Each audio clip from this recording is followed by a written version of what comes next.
మళ్లీ చర్చ జోరందుకుంది. దసరా తర్వాత కేబినెట్ విస్తరణ ఉండే అవకాశం ఉంది అనే చర్చ ఇప్పుడు జోరందుకుంది. మంత్రివర్గంలో మరో 6గురికి అవకాశం ఉంది. వీటిలో 1 లేదా 2 బెర్తులు ఖాళీగా ఉంచుతారంటూ కూడా సమాచారం అందుతోంది. వాకిటి శ్రీహరి ముదిరాజ్, పి సుదర్శన్ రెడ్డి, గడ్డం వివేకులకు దాదాపుగా ఖరారైపోయింది. ఆశావహులు మల్రెడ్డి రంగారెడ్డి, రామ్మోహన్ రెడ్డి పార్టీలో చేరే ముందు కేబినెట్కు తీసుకుంటామని రాజగోపాల్ రెడ్డికి ఇచ్చిన హామీ అంశం కూడా ఇప్పుడు తెర మీదకు వస్తోంది. 2 మైనారిటీలకు మంత్రివర్గంలో చోటు ఇవ్వడం పైన కూడా ఆలోచిస్తోంది హైకమాండ్. దీంతో తెర మీదకి 2 పేర్లు వినిపిస్తున్నాయి. ఆ 2 పేర్లు కూడా ఒకటి షబీర్ అలీ, రెండోది అజరుద్దీన్. వీళ్ళిద్దరు పేర్లు కూడా ఇప్పుడు తెర మీదకు వస్తున్న పరిస్థితి. ఈ నేపథ్యంలో ఇప్పుడు ముఖ్యమంత్రి రేవంత్ రెడ్డి ఢిల్లీ పర్యటన చాలా ఇంట్రెస్టింగ్గా మారింది. ఇటు హైకమాండ్ ఎవరి పేర్లను ఖరారు చేస్తుంది. కొద్ది రోజుల క్రితమే టీపీసీసీ చీఫ్ను ఖరారు చేశారు. దానికి కూడా తీవ్రమైన కసరత్తే జరిగింది. అక్కడ కూడా ఒక ఉత్కంఠ కొనసాగింది. దాదాపుగా 3 నెలల నుంచి ఈ అంశానికి సంబంధించి తీవ్రమైన చర్చ జరుగుతోంది. మంత్రివర్గ విస్తరణ అయితే మాత్రం ఎప్పటి నుంచో జరుగుతోంది. సో ఇటువంటి నేపథ్యంలో ఇప్పుడు మంత్రివర్గ విస్తరణకు సంబంధించి చర్చ జోరందుకోవడానికి కారణం ముఖ్యమంత్రి రేవంత్ రెడ్డి ఢిల్లీ వెళ్లడం. ఇప్పుడు ఏం జరగబోతోంది, హైకమాండ్ ఎవరి పేరును కన్ఫర్మ్ చేయబోతుంది అనేది ఆసక్తికరంగా మారింది. ఒకసారి ఆ ఛాన్సెస్ ఎవరికున్న అంశానికి సంబంధించి మాట్లాడుకునే ప్రయత్నం చేద్దాం. అయితే దసరా తర్వాత కేబినెట్ విస్తరణ ఉండే అవకాశం ఉంది అనే చర్చ జోరందుకుంటోంది. ఈ నేపథ్యంలో మంత్రివర్గంలో మరో 6గురికి ఛాన్స్ ఉంది. ఆ చర్చ జోరందుకుంటోంది. వీటిలో 1 లేదా 2 బెర్తులు ఖాళీగా ఉంచుతారంటూ కూడా ఇప్పుడు ప్రచారం జరుగుతోంది. ఒక్కసారి ఛాన్సెస్ ఎవరెవరికి ఉన్నాయనేది ఒకసారి మీకు చూపించే ప్రయత్నం చేస్తున్నాను. ఎస్సీ సామాజిక వర్గానికి చెందిన వివేక్ వెంకటస్వామి, రెడ్డి సామాజిక వర్గానికి చెందిన పి సుదర్శన్ రెడ్డి, ముదిరాజ్ సామాజిక వర్గం నుంచి శ్రీహరి ముదిరాజ్, అలాగే రెడ్డి సామాజిక వర్గం నుంచి మల్రెడ్డి రంగారెడ్డి. వీళ్ళ 4 పేర్లు కూడా ప్రస్తుతం ఫైనల్ అయిపోయాయి. ఇక అఫీషియల్గా అనౌన్స్మెంట్ మాత్రమే మిగిలింది అనే చర్చ జోరందుకుంటోంది. దీంతో పాటు మిగతా 2 పేర్లు కూడా తెర మీదకి వినిపిస్తున్నాయి. మైనారిటీలకు సంబంధించి 2 పేర్లు చర్చకు వస్తున్నాయి. ఒకటి షబీర్ అలీ, రెండోది అజరుద్దీన్. వీళ్ళిద్దరు పేర్లు కూడా చర్చకు వస్తున్నాయి.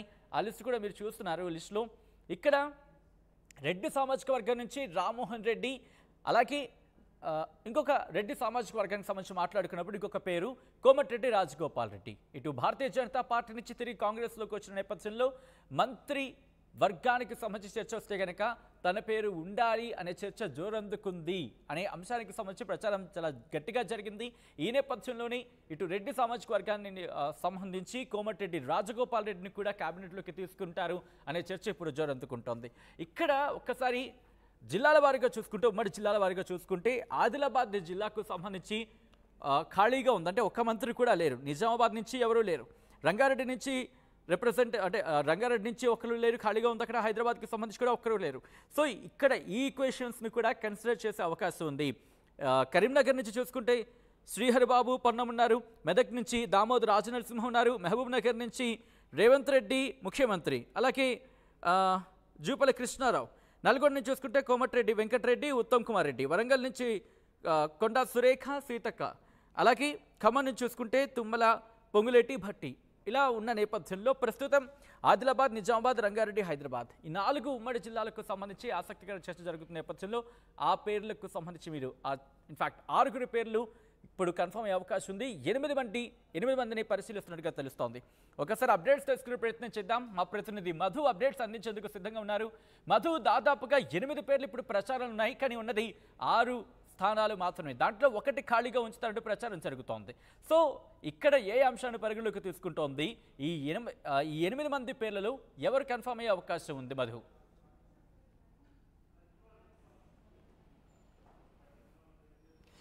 ఎగ్జాక్ట్లీ, నిజంగానే అంటే సీఎం రేవంత్ టూర్ లో ఈ రోజు జరిగేటువంటి నక్సలిజం, ఉగ్రవాదం నిర్మూలనకు సంబంధించినటువంటి కార్యక్రమంలో పాల్గొన్న తర్వాత ఆయన ఏఐసీసీ నేతలతో భేటీ అవుతారు. ముఖ్యంగా కేబినెట్ విస్తరణకు సంబంధించి చాలా కీలక నిర్ణయం తీసుకునే అవకాశం ఉంది. పెండింగ్ లో ఉన్నటువంటి అన్నిటిపైన, అన్ని పదవులపైన నిర్ణయం తీసుకున్నారు. మనం చూసాము కమిషన్లకు సంబంధించినటువంటి చైర్మన్లను నియమించారు. ఇంతకుముందుకే కార్పొరేషన్ చైర్మన్లు, ఇంకా పెండింగ్ ఉన్న కార్పొరేషన్ చైర్మన్ల పైన దృష్టి పెడతా ఉన్నారు. ఎమ్మెల్సీలు క్లియర్ అయ్యాయి. ఇప్పుడు నెక్స్ట్ పీసీసీకి సంబంధించినటువంటి దానిపైన కూడా క్లియర్ చేశారు. మహేష్ కుమార్ గౌడ్ ని పీసీసీ అధ్యక్షుడిగా అనౌన్స్ చేస్తున్న నిర్ణయం తీసుకున్నారు. ఇక మిగిలింది కేబినెట్ విస్తరణనే. మొత్తం 6గురిలో 4గురికి అవకాశం ఇవ్వాలనేటువంటిది కాంగ్రెస్ పార్టీ భావిస్తా ఉంది. 2 పెండింగ్ లో పెట్టాలనుకుంటున్నారు. అయితే ఇప్పటికీ కేబినెట్ లో ఆశిస్తున్నటువంటి వారి సంఖ్య పెరుగుతూ పోతా ఉంది.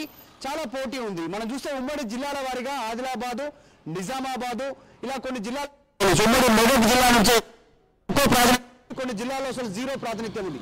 ఆ జిల్లాలో మొదటగా ప్రాతినిధ్యం తీసుకునేటువంటి అవకాశం ఉంది. తర్వాత ఉమ్మడి రంగారెడ్డి జిల్లా, హైదరాబాద్ నుంచి కూడా కేబినెట్ లో ఒక్కసారి లైన్ లో ఉండే ప్రయత్నించండి, మన మీ దగ్గరికి వచ్చే ప్రయత్నం చేస్తాను. ఒక్కసారి ఆ లిస్ట్ మీరు చూస్తున్నారు, జిల్లాల వారీగా చూసుకుంటే కనుక ఇప్పుడు ఇంట్రెస్టింగ్ అనే చెప్పుకోవాలి. ఎందుకంటే హైదరాబాద్ నుంచి ఒకరిని మంత్రివర్గంలోకి తీసుకునే అవకాశం ఉంది. ఎందుకు అంటే కనుక ఇటు జిహెచ్ఎంసీ ఎన్నికల దగ్గరలో ఉన్నాయి. సో ఇక్కడ హైదరాబాద్ నుంచి ఒకరిని కనుక మంత్రివర్గంలోకి తీసుకుంటే ఆ ఇంపాక్ట్ ఉండే అవకాశం ఉంది. వచ్చే జిహెచ్ఎంసీ ఎన్నికల్లో ఆ ఇంపాక్ట్ పడే అవకాశం ఉంటుంది. దాంతోపాటు స్థానిక సంస్థల ఎన్నికలను కూడా దృష్టిలో పెట్టుకొని ఇప్పుడు ఏ సామాజిక వర్గాల నుంచి తీసుకోవాలి, అట్ ద సేమ్ టైం ఏ జిల్లాలకు సంబంధించి ఇంకా ప్రాతినిధ్యం లేదు అక్కడ కూడా వాటిని కూడా బేరేజ్ వేసుకొని ఈ ప్రోస్ అండ్ కాన్స్ని సాధ్యాలను పరిశీలించిన తర్వాత మరికొన్ని అంశాలను పరిగణలోకి తీసుకొని ఇలా వీటన్నింటినీ పరిశీలించి ఫైనల్ బర్త్ ఖరారు చేయబోతున్నారు. అయితే ఇక్కడ వినిపిస్తున్న పేర్లలో ఒక 4 పేర్లు, మరి ముఖ్యంగా 3 పేర్లు మాత్రం దాదాపుగా ఇక్కడ కన్ఫర్మ్ అవుతున్న పరిస్థితి.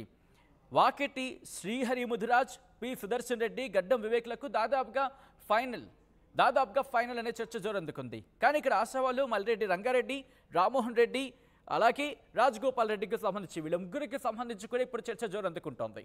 అంటే 6 బెర్తుల్లో ఒకటి ఖాళీగా ఉంచే సిచ్యువేషన్ వస్తే కనుక ఎవరి పేరు ఉంటుంది అనేది ఆసక్తికరంగా మారింది. ఎందుకంటే ఇక్కడ వాకిటి శ్రీహరి, పి సుదర్శన్ రెడ్డి అలాగే గడ్డం వివేక్, ఇక్కడ వీళ్ళు ముగ్గురు కన్ఫర్మ్ అయ్యారు అనుకుందాం.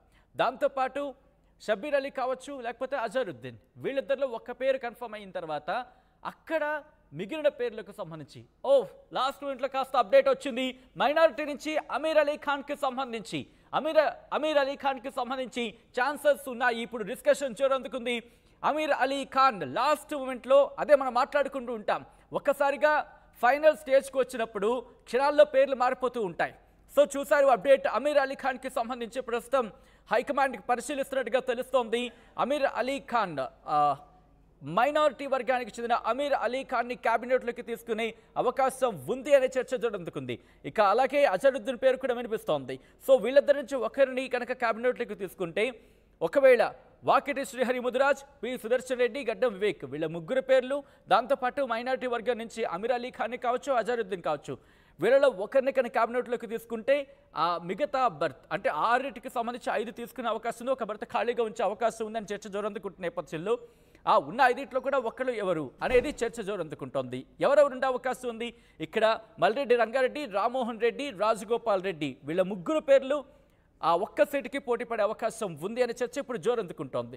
లేదు 6 కూడా ఫిల్ చేసేస్తుందా? ఒకవేళ 6 కూడా ఫిల్ చేస్తుంది అనుకుంటే కనుక ఈ మిగిలిన 3 పేర్లలో అంటే మల్రెడ్డి రంగారెడ్డి, రామ్మోహన్ రెడ్డి, రాజగోపాల్ రెడ్డి వీళ్ళ ముగ్గురులో ఏ ఇద్దరు ఉండబోతున్నారు, ఫైనల్ బర్త్ ఎవరికి దక్కపోతోంది అనేది ఇప్పుడు చర్చ జోరందుకుంటోంది. దసరా తర్వాత కేబినెట్ విస్తరణ ఉండే అవకాశం ఉంది అనే చర్చ జోరందుకుంటున్న నేపథ్యంలో ఎవరికి ఫైనల్ బెర్త్ ఖరారవచ్చు అని తెలుసుకునే ప్రయత్నం చేద్దాం. మా ప్రతినిధి మధు అప్డేట్స్ అందించేందుకు సిద్ధంగా ఉన్నారు. మధు, ఎటువంటి అంశాలను పరిగణలోకి తీసుకుంటోంది? మరి ముఖ్యంగా వాకిటి శ్రీహరి, సుదర్శన్ రెడ్డి, గడ్డం వివేక్ వీళ్ళు ముగ్గురు పేర్లు దాదాపుగా ఫైనల్ అయినట్టుగా తెలుస్తోంది. 6 ఒకటి ఖాళీగా ఉంచితే ఆ మిగిలిన 5 ఎవరు? దాదాపుగా 8 పేర్లు మనకు కనిపిస్తున్నాయి.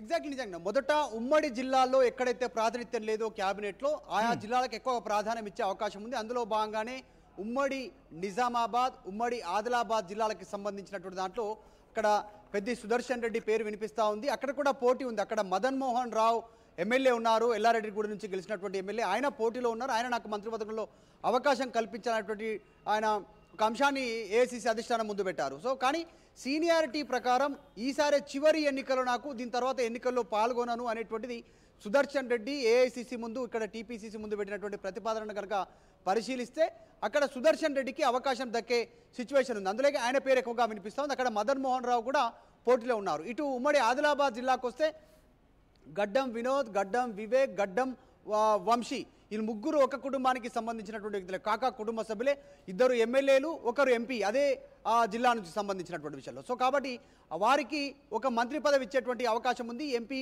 ఖచ్చితంగా గెలిపించుకుంటామనేటువంటి హామీతో వాళ్ళు దిగారు. అందులో భాగంగా గడ్డం వివేక్కి మంత్రి పదవి ఖాయమైనటువంటి చర్చ ఉంది. కాకపోతే అక్కడ కొక్కిరాల ప్రేమ్ సాగర్ రావు ఆయన తీవ్రమైనటువంటి పోటీలో ఉన్నారు. నాకు చివరి ఎన్నికలు ఇవి, నేను కూడా దీని తర్వాత ప్రత్యక్ష రాజకీయాలకు దూరంగా ఉంటాననేటువంటి ప్రేమ్ సాగర్ రావు అధిష్టానం ముందు చెప్పారు. ఆయన పేరు కూడా చాలా ప్రతిపాదనలో ఆయన చాలా పరిశీలనలోకి తీసుకున్నా ఆయన పైన కొన్ని వివాదాలు ఉన్నాయి, కొన్ని ఆయన పైన కంప్లైంట్స్ వచ్చాయి ఏఐసిసి అధిష్టానికి, పిసిసికి, ఇక్కడ తర్వాత పోలీస్ స్టేషన్లో ఆయన పైన కేసులు నమోదయ్యాయి రీసెంట్గా. సో